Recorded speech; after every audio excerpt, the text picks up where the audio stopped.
Hi friends, कैसे हैं आप लोग। एसएम टू लोकगीत वीडियो चैनल पे आप सबको बहुत बहुत स्वागत है। अगर चैनल पे नए हैं तो प्लीज चैनल को शेयर, सब्सक्राइब और लाइक कीजिएगा और गीत को इन तक बने रहिएगा, बहुत ही मजा आएगा।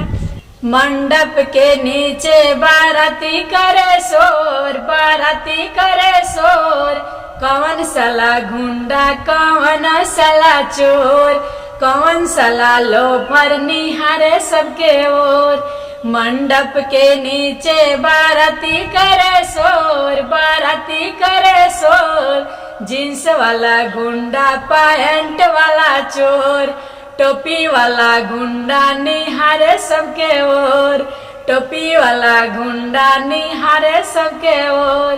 मंडप के नीचे बाराती करे शोर, बाराती करे शोर, कौन साला गुंडा कौन साला चोर, कौन साला लोफर निहारे सबके ओर।